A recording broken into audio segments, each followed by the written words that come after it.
Hello there. My name is Brandon. I am the founder of Happy Tears. I'm also the host of Ripple.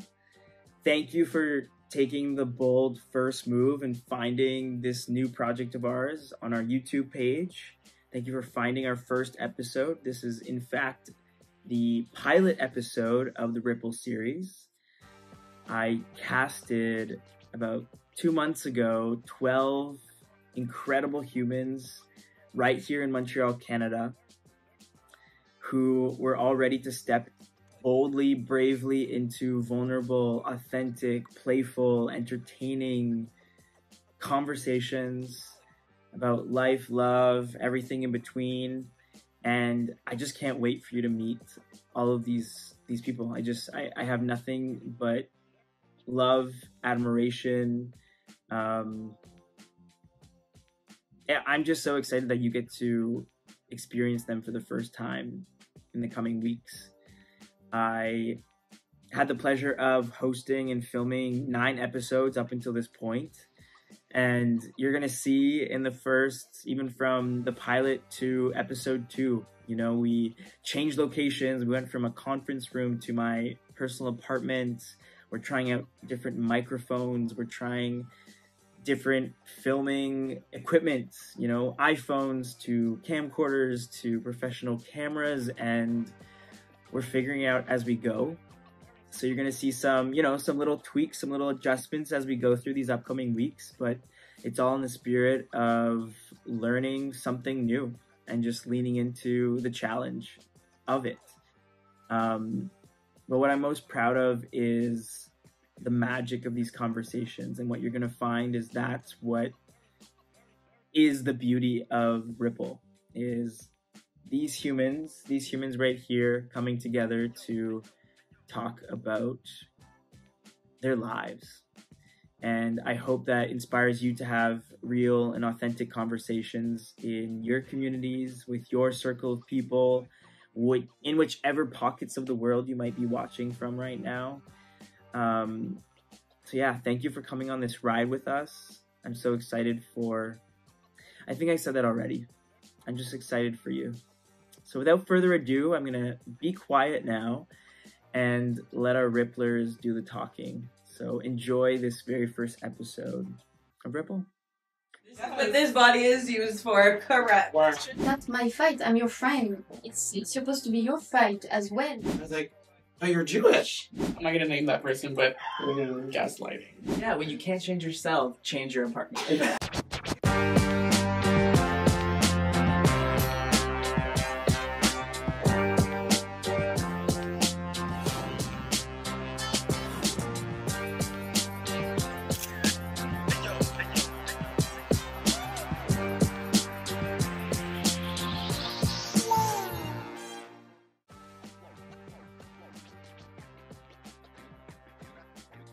Who from the Ripplecast would you want a Freaky Friday with and switch bodies with for a week? MJ? Alanna. I see you, girl. What would be the first thing you would do in Alanna's body?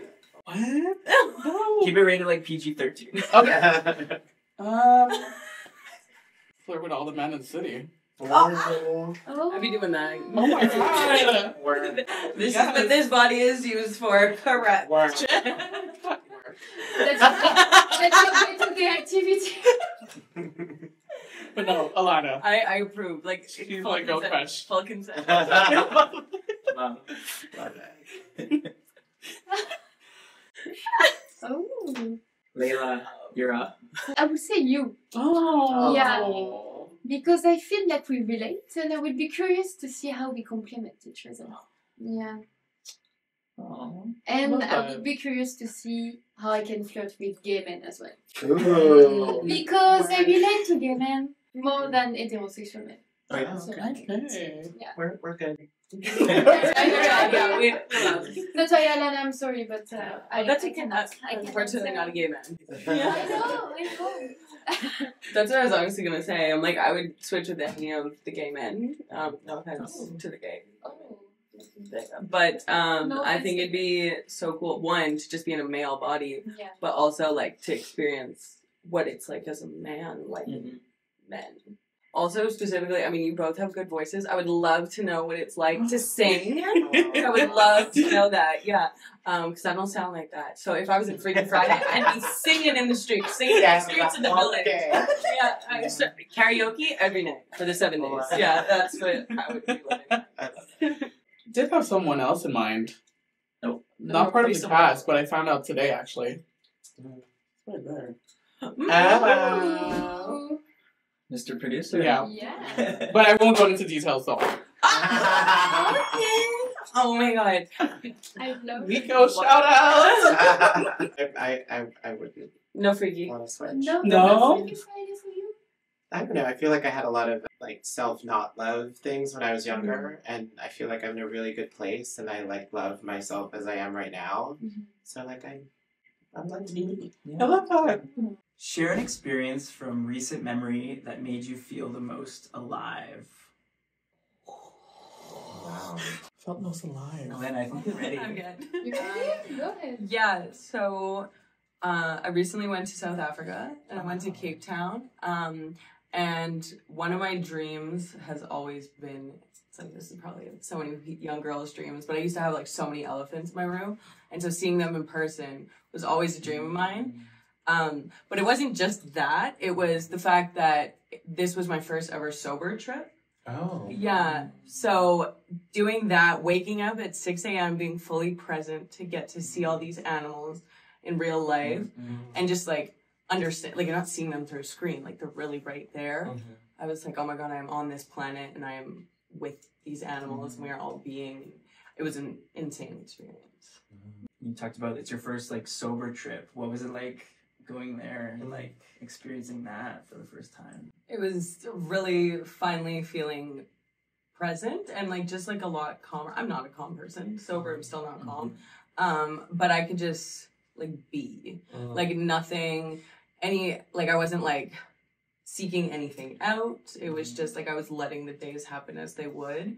It was kind of like spooky, I guess, at first, because you never know, like being surrounded by alcohol all the time or like being surrounded by things, like what could happen. And people say like, don't turn your trip into a slip.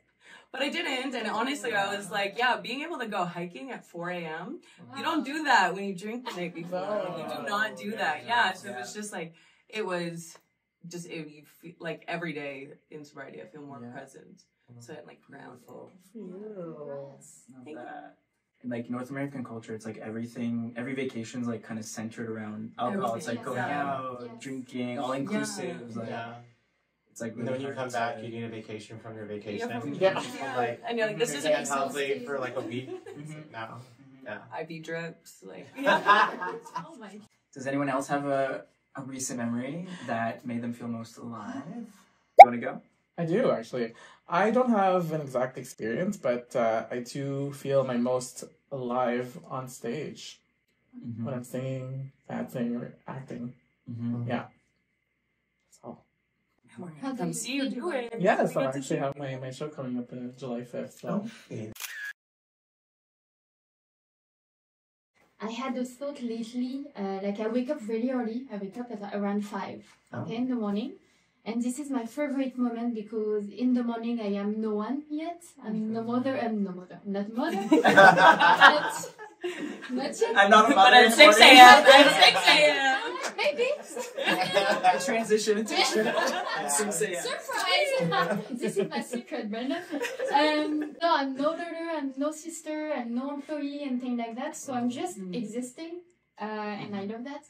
And lately I just realized that when I wake up, it's 5. I have the moon looking at me through the window, and I can hear the birds. I can see the sunrise, and I feel so human at this moment, and so present as well. And I think I feel alive at this moment. Beautiful. So, I love it. I want to blame these lights for making me tear up, but I swear this is not an act. Like I'm really so You emotional. don't have to be on. No, but Are you having happy tears?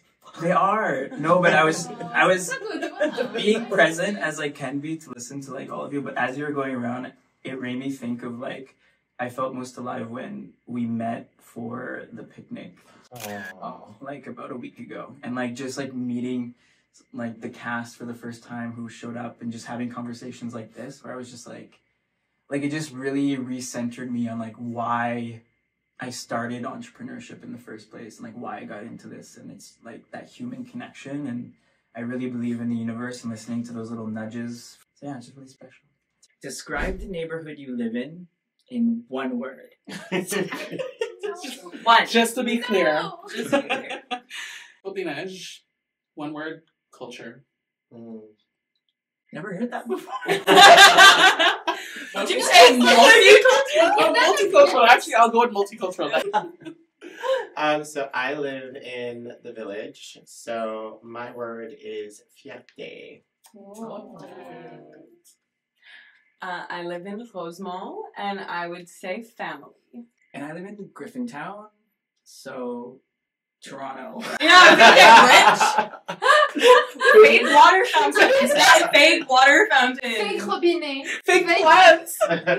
Fake everything. I will say I've lived here 10 years. I've moved 9 times. I know. So you dated each Village. neighborhood in No, the- so- in Montreal. I've known Brandon for like a year and a half, and like And you he's decided had to 3 different apartments.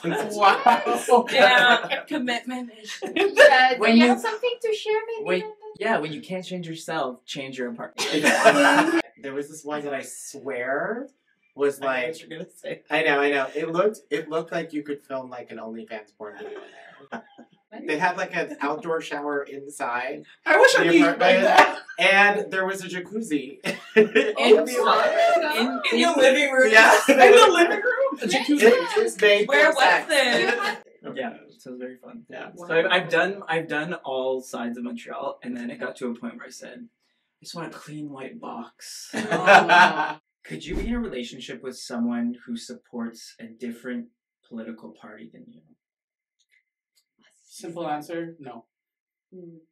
I think it depends on the party. Yeah. You know, like I feel like If they're Green Party, you're like, okay. I mean, I pray for them because I never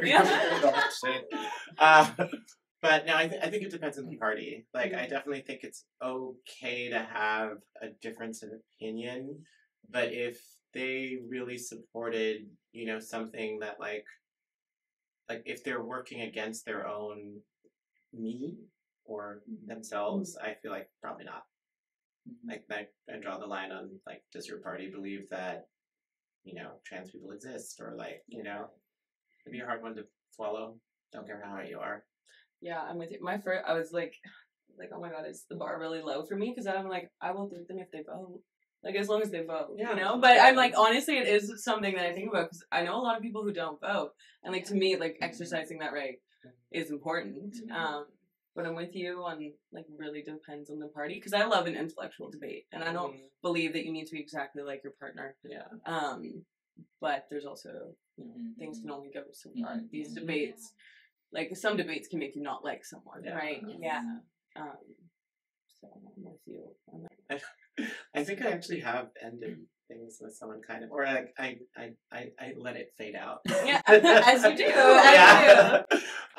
It was like one of the first guys I dated in New York, and it was like so very romantic though. Like everything seemed to be going well. We would have like these like long dates and stuff, blah blah blah. And then he, like, over one of these long dates, he was like, "Yeah, I'm conservative." I was like, "You are?" I was like, "But you're Jewish." And, like, not that all Jewish people are, like, progressive, but I was just like, wait, but, like, I don't understand. Like, and then I was like, is your family conservative? And he's like, no, it's just me. And I was like, well, why did I get this one? Because he has a gay brother. So I was like, what? Like, Can I switch I was back? like, can you switch? He actually worked for, like, a conservative TV station outlet, and, like, just the more I found out about it, I was like, oh, I don't know. Like, why? If I could choose, if I can choose now, you know, before we get like feelings. Yeah. If I didn't want to choose it, I want to choose it. So. Right. I agree with you, and I feel it goes even beyond like it goes. It really focuses on the values. Like you can vote for another party, but do we align on values? And actually, to go back to the friend things, I also distanced myself with another friend because we started to talk political. And it's a good way to see if you can get along with someone. So as well for a romantic partner as well. And we started to talk, and we talk about the USA and Trump and things like that. And that's where he voiced out that if he could, he would have voted for Trump. And being a queer, a lesbian, and a woman, I was kind of offended. But I was not that offended that he was willing to vote for Trump, because we are more complex and complicated. That, like you mentioned, he's Jewish but he's conservative. We are more complex. Sometimes we vote for a reason, but we don't understand the consequences and things like that. But what shocked me is that the values, he didn't show me consideration for me and who I was and how it would impact me. And he ultimately said that, oh yeah, but it's your fight. It's because you are like that. That's why you don't like Trump. And I was like, it's just not my fight. I'm your friend. It's supposed to be your fight as well. And my fight impacts your fight. It's because we are not the norm that you are the norm. And both of them are the same piece and different sides of the same piece. And he didn't really understand. So that's where I realized that it all comes down to values. And I was like, okay, you can vote for Trump if you want. Sometimes, you vote for your reasons, and I respect that. You're entitled on your opinion.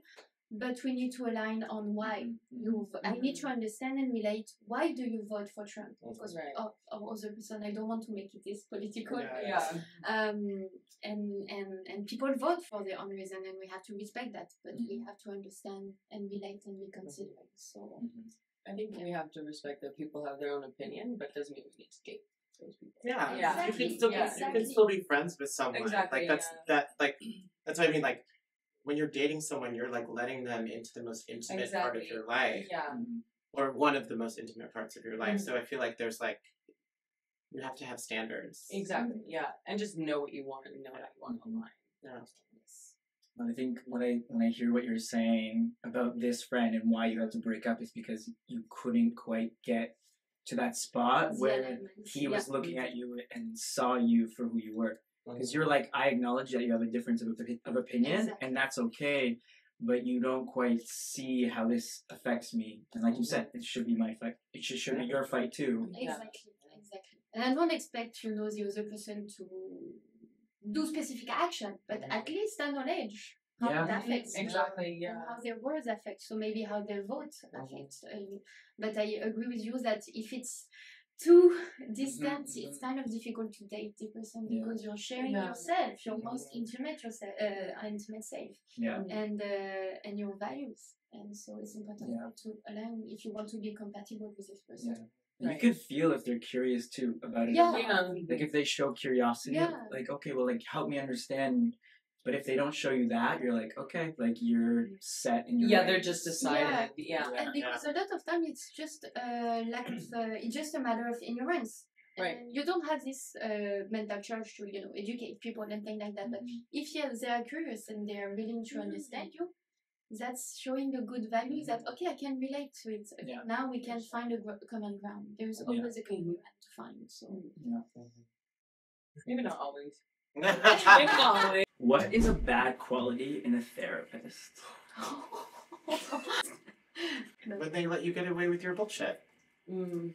Like I was like a therapist that like challenges me a little bit, like to not like change my opinions, but to sort of like make me look really hard at what I'm saying. Does that actually align with like my intentions? Sometimes you have to break up with your therapist because you're actually not growing. You're not changing anything. You're actually just like coming and like complaining about your life and like nothing's actually changing.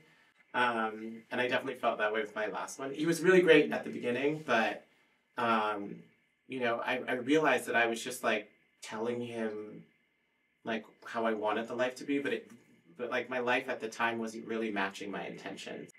MJ, I can't relate actually because unfortunately I never been able to afford therapy, but I do consider my friends as therapists.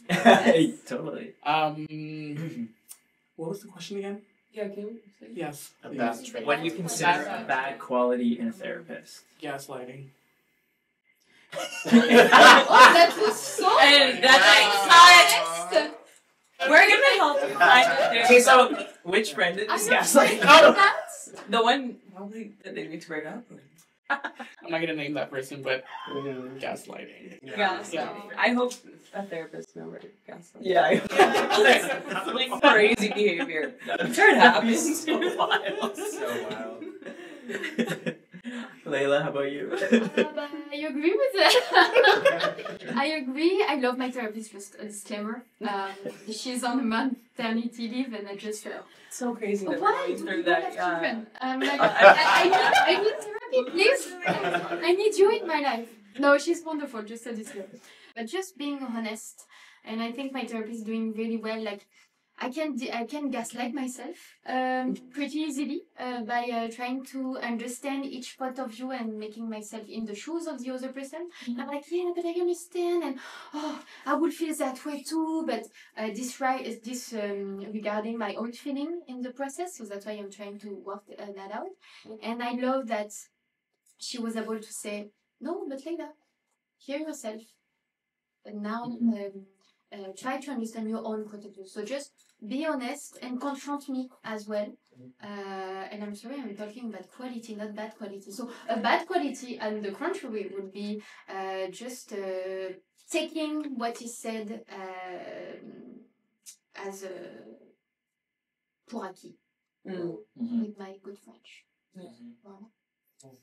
Does it make sense? Or? Facts. I was trying to say like facts, like taking it. As a fact, that Yeah. okay, you're saying that okay, you're gaslighting yourself with that Yeah. person. You're like, okay. Okay, yeah, you're right. Yeah. Instead of no, Leïla, what are you saying? How do you hear how you're talking to yourself? Yeah. They should want better for you. You know, like And it comes down to like a relationship with them, Yeah. right? That you're building, Exactly. and it's like They know sometimes so it's many just not a things. match. But like if you can quickly feel after a couple of sessions, like if they get you and are giving you Yeah. what you need. Especially if you feel safe to share. Like do feel very seen and heard when I share things, and it's very valuable in the trust. But then also, it's like, it depends what you want out of a therapist. So, like, a bad quality for, like, I could see something as a bad quality that maybe is, like, how someone wants to be spoken to instead. So it could really, it can differ Right. greatly. Totally. For me personally, I like when a therapist is more neutral. So I've had moments where it's like, I feel like, it's like, wait, I'm paying you for a service, but are we just gossiping about it? Yeah, I've heard I can do it for free. Yeah. with my therapist, like, she always... With my Ripple friend. With my Ripple friend. Now that you say that, I'm like, she always stays so neutral, but I kind of, like, wait for a reaction sometimes. I'm like, if making your therapist laugh, though, like, biggest, like, success. I find, when they, like, they break character and they start laughing. Yeah. I remember this is how, like, I really knew my therapist was the one. Like, probably, like, 2 months in. I always joke, like, I don't know how serious I take astrology, but I really identify as a Gemini. And I clearly, like, I don't even realize how much I talk about it, especially in therapy. And then once I said something, and she was like, do you think it's because you're a Gemini? I was like, actually, yes, you get it. Name a time when you were at the right place at the right time. I'm going to grad school in the fall for at Concordia, and one of the reasons why I moved to Montreal was because I wanted to like maybe go to grad school, and then it's cheaper to go to school here, and so it was like in the back of my mind. And I found this program at Concordia, and I was like really excited about it, but like I didn't really think I had my like application together. It was Easter, and my home's a little bit further away, so I didn't have anywhere to go. But then my friend Jordan was like, "Come over to my Easter dinner." And then, one of the first people that I met when I was there was Leia, who'd gone to the same program. So, I was like, oh my God, like, I want to apply to that program. She's like, well, you need to talk to this person, blah, blah, blah. What's your background, blah, blah, blah. So by the end of the dinner, I really felt confident in applying, and I just got in a couple months ago. So, but it was like one of those serendipity things where, it was like, who would have thought that, because I could have gone home, back to New York, or, I have family friends that live in Dorval, and they were like, I was like, oh, can I come to your guys? And they're like, actually, no, we're not. We're going to my uncle's or whatever. So, it just all ended up working out. And I was in the right place at this time. Yes, was meant to be signed like that. Right now. When I was born. Right now. When I was born. Boom! Well, Goodbye. hopefully you were there. How easy is it for you to separate art from the artist? It's pretty easy for me. Mm-hmm. Say more. Well, Are we backtracking? no. I was just when I was in college, I used to study. We had this course called Borrowing and Stealing, and it was all about like, like at what point is the art like what the artist intended it to be, and at what point is it just like a thing that iterates in the world. And I do think that sometimes there are pieces of art that are so critical to the culture that like if you find out 20 years later that like actually the person was like an alleged murderer, like it doesn't matter. The piece of art is like it's fundamental. A couple years ago there's that big debate when like everyone found out that Bill Cosby is like basically the killer, but he didn't kill anyone, but what he did. Have that representation for Black people on TV was so amazing. We live in an era where like media is doing so much more work to be more inclusive and to show that like like the ethnic person isn't just the best friend that has 2 lines in a show. Like back then to be able to see like Black parents who are educated on TV and not just see like the Black person being like the maid or like like it was really profound. So for me, like I still would love watching the Cosby Show because I know that was like a really nice thing for me to experience growing up, to say like just because I'm Black doesn't mean that like there are all these other things that are associated with me. Like we can be anything, we can be doctors, we can be lawyers, blah blah blah. So for me, I'm like, okay, like that piece of art can exist on its own for me. I understand if like if people have a difference of opinion, but for me, I'm like, no, Cosby Show is like quality TV. I feel like when that question is asked, I like think something immediately, but then hearing you explain it, I'm like, actually, I think about in university, I learned like a phrase, but it's death of the author, and it's the notion that like once an artist puts something into the world, it's no longer theirs. It's like the rest is up for interpretation. So it's like how you interpret art is yours. So it's really it is actually also like Harry Potter. Like J.K. Rowling is insane. Yeah, but that was art. J.K. Rowling was able to write a story about racism, but not talk about race because people were like Muggle-born and mixed blood and all this other stuff. So she was talking about like racism. Really, you see the prejudice, but hopefully that's like a healing thing that like people who've read the books and they read that prejudice and they see that like that it's wrong. They hopefully that when a young kid's reading that they see that. Everything else she wants to put on Twitter, I don't know. Like it sounds so hard for me. I can't watch Harry Potter without like feeling all the things for the trans community. Like it's very hard for me. It's very hard for me. But I don't know how I don't know how I feel about it yet. Yeah. I'm still kind of like going through the motions of being like, can I still have a relationship with this? Especially with like the new series coming out and being like, how do I feel about it? It's like, it's hard because she's really double, triple, quadrupling down on her stances at every chance she can. It's insane. That it's like, how could you support someone who's still monetizing and benefiting from this art? It's interesting the way you said it though, because I'm like, now I wonder like the difference in it. Typically it'll be like the art, and then we find out the artist did something like after the fact, like after having watched it or consumed the art. But it's different, say if the new series coming out now that then it's different. Yeah, because it's like now that you didn't know before. Yeah, so I don't know how to properly word it, but it's just like it does play differently because it's like, okay, now that I know all these things, can I still support this? Yeah. I think if I was reading it and I could feel like transphobia like in the story, like written, like coded in that way, and I didn't notice it, so when I'm done I'm like being pre-programmed to be like prejudiced against trans people, then I'd be like, I cannot consume this anymore. Right. but I haven't. So that's why I feel like for me it's different. As an R&B singer, I grew up listening to R. Kelly, Chris Brown. And these are Kanye West. yeah, Kanye West, Diddy. Yeah. No comment. That was the comment. Yeah.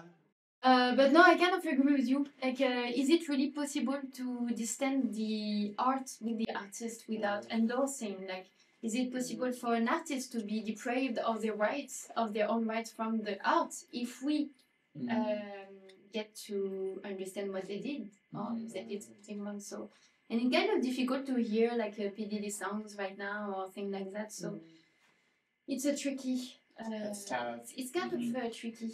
But ultimately, if the question is by consuming the art, do you endorse or not the person that you do not like with? And because art inherently is so personal, you know, like Exactly, yeah. I create art, maybe not in the more traditional sense of like painting or drawing, but you know, like This is art. this is art, graphic design. Like Yeah. I do feel in many ways like an artist, and it's just inherently so personal. So like as someone who's very like human value centric, when I consume art, I think about the creator and I think about the personal connection to it. So it's extra difficult for me to separate the two. Would you, if there was a new series of the Bill Cosby Show, would you watch it? Like if he was in something now? Yeah. No. Like, Okay. Finish this statement. I am so proud of myself for blank. Leïla? You saw me just avoid the look and he was like, Leïla. I was like, thank you, Brandon. For never giving up. Through the challenging, through life. I always said, I am a fighter, will never give up. And so I had multiple chances to give up and I was like, no, I don't give up. And if I can add as well, I'm really proud of myself for always seeing the good in everything. So always trying to find, okay, what's positive? What can I learn from it? And always seeing the glass half full and not half empty. I'm so proud of myself for always being my authentic self, despite all the experience I've been through. And so something that I hope I can teach people as well. Be yourself, that's all. I'm proud for choosing to be a creative. There was a time where I thought like I had to do careers to like, I don't know, either please my parents or because it was like the right thing to do or like the logical path. And I proved to be very unsuccessful at not being a creative. And so I think when I made that choice, a lot of things opened up and I got to do things that I never thought I'd be able to do. And it's been a much more fulfilling journey. I'm so proud of myself for learning to be patient with myself because that has been so hard. And it's still a work in progress for sure, but it is something that is so necessary. And like, I am someone who likes things like done yesterday. Unfortunately, when it comes to change, that doesn't happen. So I'm learning to really just be who I am in this day, and like I can work little by little to become the person I want. I'm so proud of myself for staying in my current romantic partnership. Just because I've had a tendency to like run when things felt like maybe not fun or like too hard or too difficult. And I just feel like for the first time, I consciously in those moments said, get uncomfortable, like lean into that. And at some point that looked like me after living together for a year being like, this part's not working, but I still love you, and maybe I could move out, and maybe that could be a healthy move that reminds us why we got together in the first place, and that's exactly what happened. And so I think like, I'm just proud for sticking it out because I do feel that after we've navigated some hard things that we just keep progressing in a way where I just feel more and more in love. It feels more real. for the first time. So, yeah. How did you celebrate your last birthday? I had a really sad birthday last year, actually. Why? Normally I have my whole family and my circle of friends. Only my friends showed up and my family didn't. They all canceled like flies. They just dropped like flies. But I appreciated my friends at the time. Yeah. Chosen family. Yeah, Chosen exactly. And I think that's how it's going to be for the next few years at least. Yeah. Yeah, but you create your birthday. Yeah. We coming in the next one. Make it your own. I used to be one of those people that like didn't like my birthday and I didn't want to celebrate, and my aunt tried to buy me a surprise birthday because she's like, this is unacceptable, and then my sister like crashed the car that she was trying to sneak the birthday cake. So after that, I decided that, you know, no longer, like, I will honor myself, and you should. And, you know, like, I threw myself a party, and it was fun. It was fun. Yeah. And, you know, it's your day. You deserve it. I feel like all my stories are so sad, but... No, but your friend showed up to your birthday. That was a happy story. That was a happy story. Not sad, it's vulnerable. Thank you for sharing. These people didn't show up for me, but look who did. Yeah. And that made you appreciate your chosen family a lot more. Yeah. I celebrate my birthday the same way for the last 5 years. I go to the park, and I invite my friends, and whoever comes, and we all just spend the day outside. Because I don't like asking people to spend money on my birthday. I'm born right around the same time as Fierté. And so Pride always was trying to take up the space of my birthday. And last year, the thing was canceled. Like the park was since it was canceled, I was like, hey guys, guess what? I'm having a party. Oh. It ended up working really well until the power went out at midnight, which was also the time that I wanted to go to the bar, so it was the perfect way to kick everyone out of the house. We could go to right time, right place. Yeah. For my 30th birthday, I got everyone to dress up in their favorite Taylor Swift era. I love that. So everyone was supposed to arrive at 7, arrive like 8:30, and I had a surprise plan for everyone at 9. So all my Taylor Swifts arrived, and we basically had 30 minutes to eat cake before I said, guys, I actually bought comedy, like stand-up tickets for everyone, so we're going to kidnap all of you and take you to a comedy show. And I have edible gummies if anyone wants to partake. And then we'll go dancing after, which was like the main event. Yeah. So what ended up happening is we get to the comedy show, 30 minutes, 45 minutes in, everyone just like zonks out. Everyone's exhausted. So we like get out of the comedy bar, and then like everyone was too tired to go out. So I had a bunch of tired Taylor Swifts. And I'm like, this is 30. You're like, that was not the era. That was not the Taylor Swift era. She's the best. So that was my 30th birthday. You're in your sleepy era. Yeah. All right, so we have a wild card from Happy Tears the Game, the bilingual game for meaningful connections. I know the creator. So the question is, true or false, suffering is a choice? Absolutely. All at once. Yeah. Unfortunately, it is. Yeah. Like happiness is a choice as well. Well, and obviously, like, bad things happen to you. Yes. Like, you know, people get sick. You know, that's not within your control. But, like, I definitely have some friends who, like, just are not, they're not doing anything to change or grow or, you know, like, it's just like, just the thought of just like existing and like letting like the world happen to me, I could not, you know. And so it's like, yeah, sometimes things are sad, but like I always find in the toughest moments I get super calm and I ask myself, what am I gonna do?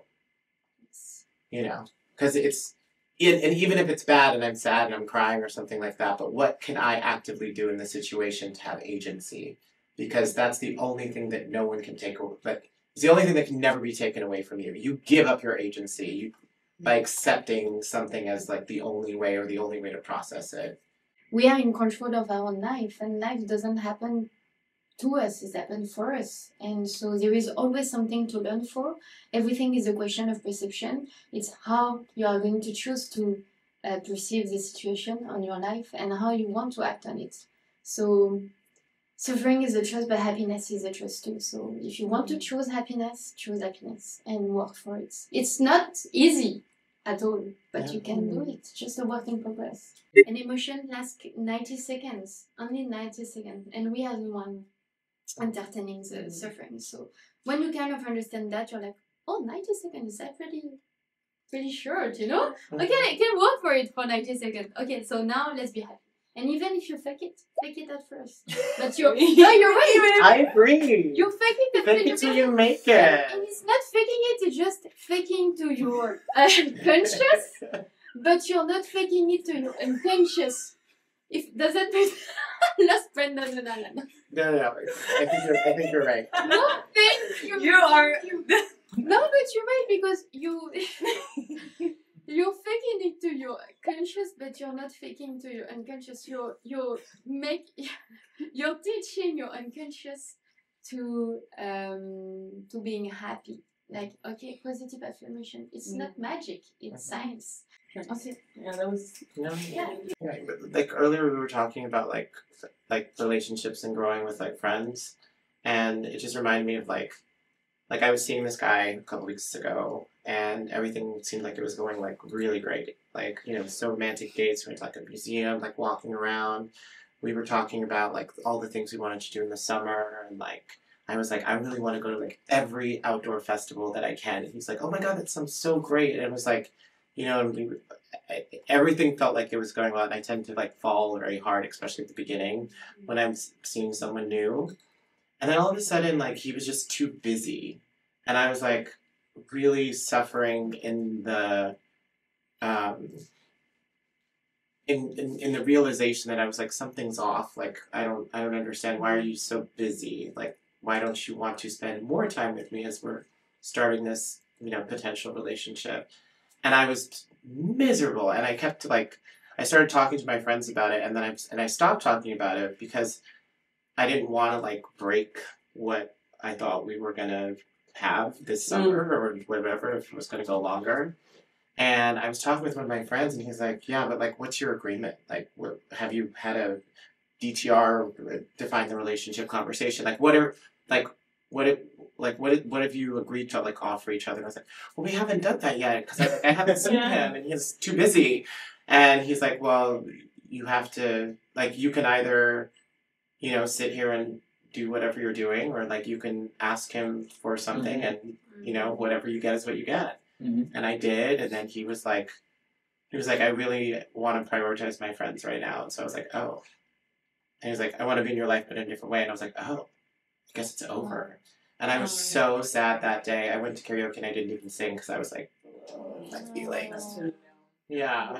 I know. That's when you but like, I will tell you, the day after that, I felt so much better. The weight was lifted, and I was like, you know what? Like, I can't date people anymore where I'm literally there suffering by myself because I'm afraid to have this conversation that will break the relationship. Because actually, the best thing that could have happened was for it to end immediately. Exactly. You know? Yeah. And like, that would have been the advice I would have given my friend, but it's hard to when you do it. Yeah. So the fact that I did that, I was like, yeah, okay, sometimes it doesn't work out, but I don't want to sit there for weeks on end waiting for this guy to finally have time to go on a date. And when the bad things or wrong thing left, it creates room for a good thing to come. So. Have you ever had to break up with a friend?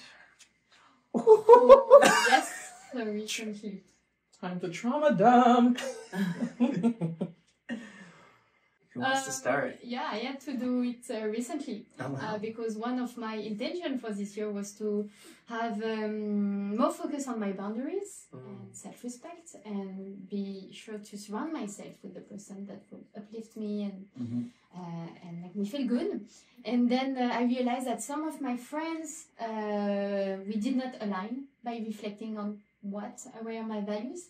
And so I decided at first to take a step back, saying, oh, I'm very busy, I'll get back to you when I will be ready to go out again with you, etc.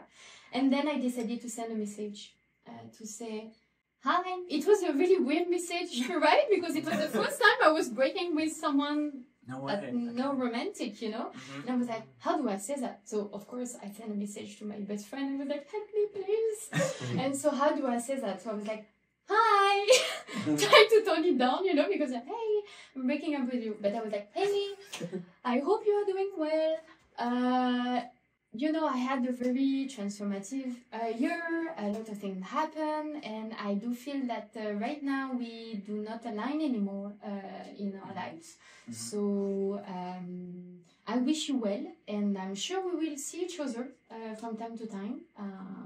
Yeah, and that was it. That was the first time I was doing this. Yeah.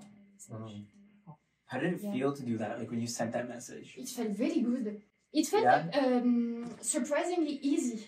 And I thought, because people ask me that, like, how does it feel? And I was like, oh, what is actually difficult is realizing that those people are not, don't have to be a part of your life anymore. That was putting the boundaries, that was difficult.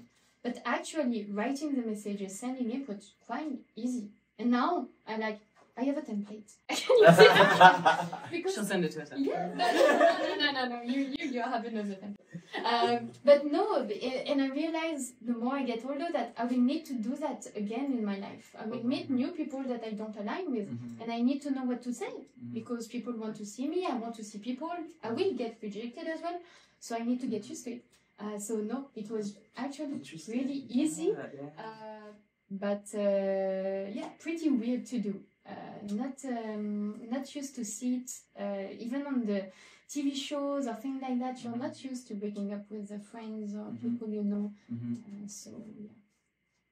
I think I can learn a lot from that. Actually, I'm not good with confrontation. I'm really not good at confrontation. It's uncomfortable, and even just talking about it feels uncomfortable. But I've never broken up with a friend, but I've had people ghost me. And I like to do like a slow fade. Yeah. You know, like sometimes, like it's okay for you to grow close with someone, and it's okay to grow apart, right? You're probably even happier separated, especially if you're like negatively influencing each other's lives. So sometimes when I have like a friendship, when I just feel like, you know, maybe they're just taking too much of my energy, or like we really don't align and I realize that like I'm always like I'm giving too much to it. I just do a slow fade. I just make other plans, you know. It's not like I'm not gonna see them, but like I actively create things in my life that are separate. I would say if you love someone, you have to let them go, and they'll come back to you like at the right time. I think when I was in high school, I had this like friend who was like, he just had so many problems, and I actually developed a friendship with this girl because we both were like supporting him in his problems, and eventually, like, I think the two of us just looked at each other and were like, why don't we just be friends and like, like I can understand why this person is sucking so much of our life. And I think that experience really helped me kind of say, okay, like sometimes you do have to set boundaries with people just to preserve your own, you know, your own sanity, right? Because like at the end of the day, if you're not involved in those ways, you don't actually need to, there's nothing keeping you there, you know? Yeah. I think I have a hard time setting boundaries with other people. I get easily attached. Way too loving. I don't know if there's such thing as loving too much. It would be hard. Yeah. Anyone could tell that she's speaking to you for like 5 minutes. So yeah. What is a boundary you think you should have in place that maybe you push myself to have more uncomfortable conversations. Yeah. Tell myself, I need to sit down with this person, have that conversation, as hard as it can be, and whatever happens, happens. Yeah. I feel like you're someone that gives a lot to relationships, and maybe, is that a safe assumption? It is. Making? It That is. you give a lot, and I give way too much, actually. Do you let people give to you? Not that often. Not that often. And I'm reminded by my closest friends, and it's something that I'm learning. Yeah. I am going to get there one day. It's a process. Yes, it's Yeah, a process. It's Yeah, part of my something you healing wake up process. and do. Exactly. It takes time as well. Yeah. So. well, you're definitely stepping into uncomfortable conversations. Yeah. I am. Welcome. I'm here like the whole time. That's good. You're challenging yourself. It is. That's how It you is. grow and Yeah. you heal. It really does take practice, though. Like, I've learned, like, it comes from fear of, like, the fear of, like, oh, what are they going to say? But it's, like, instead you should focus on, like, why you want to say it. Yeah, and, like, why it's important to you. Whatever their response is, you can't control. Yeah. But practicing it, then it gets a lot easier. You're like, oh my God, just saying what's on your mind. Because I think, like, we constantly make up these scenarios of how bad it could go, but talking about your feelings, if it goes bad, then they're not the right person to be, talking about your feelings, too. Yeah. And you're right. Usually, we always think about the other person, but always. that we matter. We are, main character of our life. So the focus should be on you, and doesn't make you selfish at all. In the contrary, for you, the best you are, the best friend you can be for them. So exactly. And I think it's just really like having those hard conversations teaches you who should and shouldn't be in your life. Because it's like a make or break it. If you decide to open up to someone about something that upset you, like, it's okay. Like, uncomfortable conversations, maybe you were both upset and something happened, but, like, if you can't see eye to eye or, like, find some way to fix it, then that's it. Like, it seems like an easy cut. Like, it's like if someone's not going to listen to you and hear you out and try and fix it, then what's the point? I've really come to see friendships like romantic relationships. It's the same kind of give and take. It's the same kind of thing where, like, I should feel comfortable to voice things that made me feel a certain way if it's not good, being able to voice those things. And I've had to break up with a friend in the past couple years, and it's really unfortunate, but it was just like consistent behavior, and when I brought it up, it was just never adjusted, and we just kept getting back to the same place. And and it's not fun to get to a point where you start keeping a list of like the same examples just so you could like present it to them and like use it as ammo for what? And not even maybe not even ammo, but just to have like concrete examples that can make it more clear. It was me trying to be like, okay, this person's a little more like logic driven versus emotion, so let me come with solid examples. But then even then it just wasn't enough for them to take accountability for anything. Or so it's hard, but like at least I got to that place and was able to be like, okay, like I have all the facts I need, and now I'm ready to break up. That's what the list is for, finally. That's what the list is for. I loved how you said like friendships are relationships, and a lot of times what breaks a relationship is what's left unsaid. It's that moment that you don't have that conversation to talk about what happened so that you can sort of like heal it and continue to grow together. You start going apart until it's talked about. And then, like, even if it's a hard conversation, sometimes you feel so close after that serious conversation, and you're like, oh, I see you now again. Like, there's the friend that I had, and that's how you come back together, and then you move forward. But if not, you're just like, like, what's it, like two ships sailing the wind? You always, like, when you're with someone and there's something you want to talk to them about and you're not saying, like, that is constantly on your mind every time you see them. It's on repeat. So it's, felt that one? I think I'm gonna have to call some people actually. Phone out, babe. Wow. And sometimes we always imagine the worst, but it ends up better than we always picture. Oh, it's gonna be the worst conversation. And then, it was fun. I can do it again. So we always picture the worst, but it's gonna always be for the better. Kinds. Yeah, but it's really reminding you, like, put yourself first. Yes. Yeah, and I think it's, like, not selfish at all. Like, yes, friendships are relationships, but, like, your feelings matter just as much as theirs do. Yes. So, you have to... If I had a psychic reading today, I would ask about blank.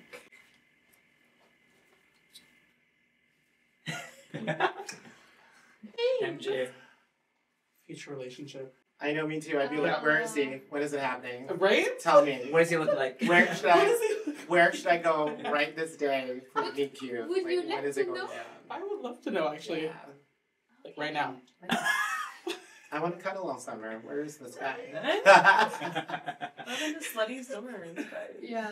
Oh, Can't even look this way anymore. It's been a slutty summer. Oh, it's been. I need It's to just slow down. June. It just started. Just started. Well, It's been a couple You know, of I've been weeks. busy. When in Rome. Yeah.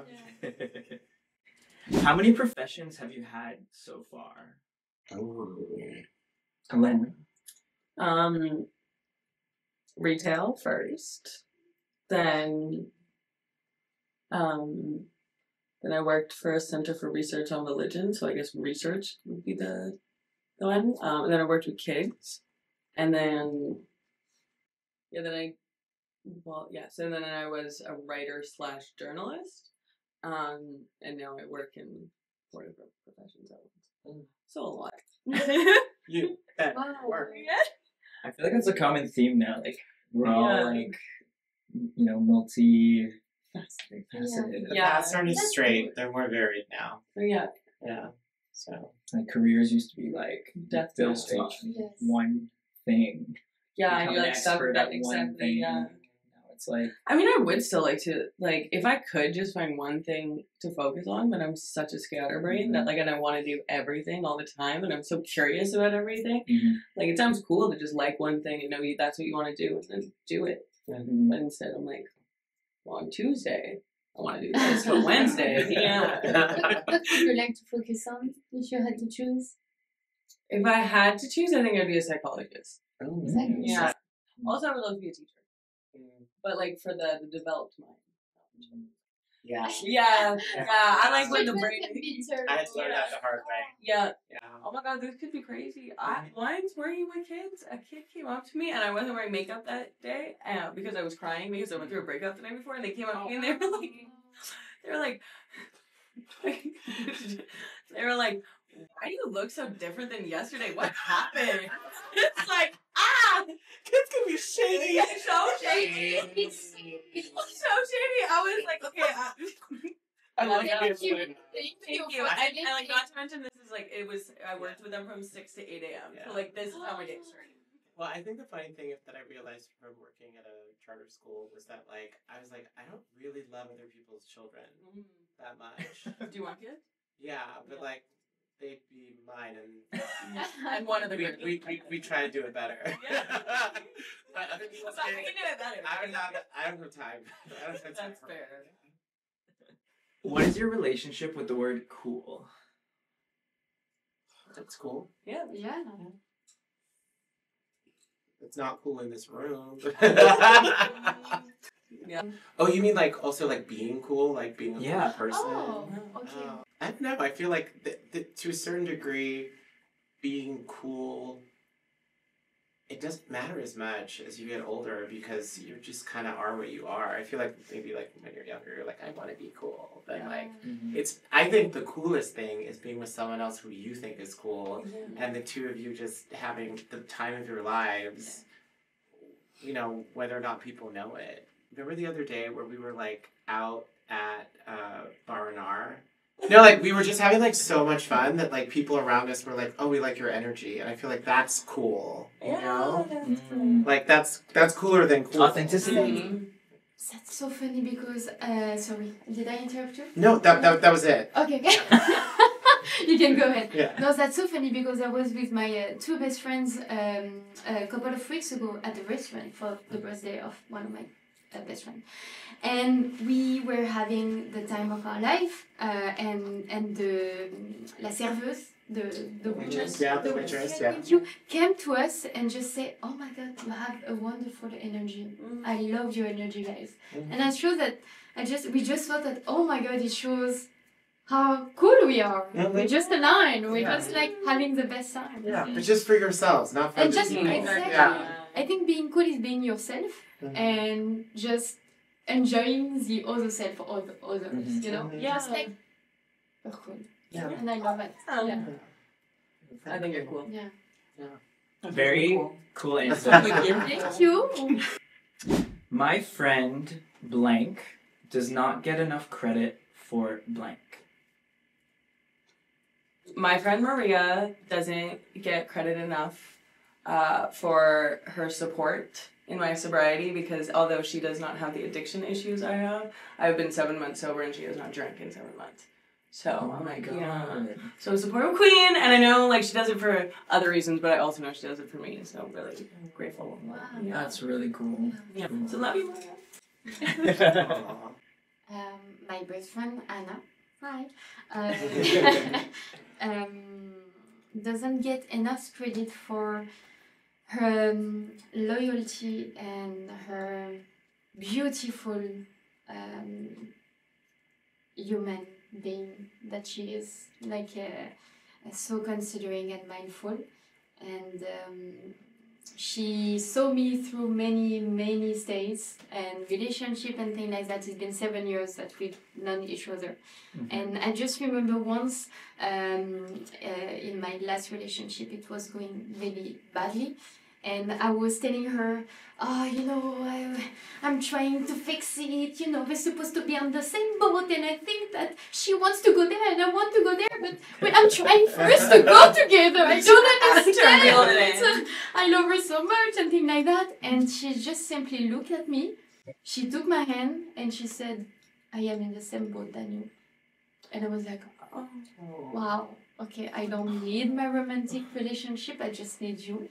And I never shared that with her, but it was so beautiful and it touched me and I was like, oh my God, I can count on you. You're my friend, you're here, you're listening to me, and you're hearing me.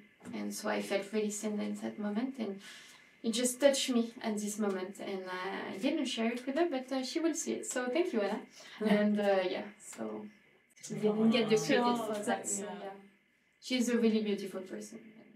I'm lucky to Go Anna. Love you, Anna. She's single as well, so she's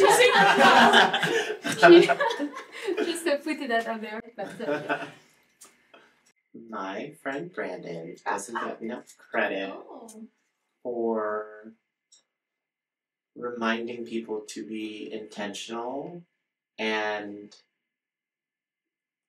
connect in a present way through your games and, you know, just like little things like the other day when you're like, hey, let's co-work. And like, as people that work remotely, like sometimes it's like a lonely space and you're like, let's go to the cafe and like co-work. And I was like, that's so nice. Like, that's a friend. So thanks for that. Yeah. Thanks for saying it. Was that a wrap on episode 1? Oh. Mm-hmm. Yeah, that's right. Can we do a group hug? Thank you guys. Oh my God. Whoa, I'm so yeah, sorry. Wait, you go.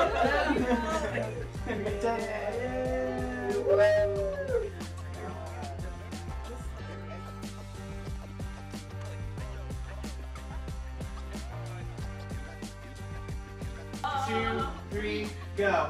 River!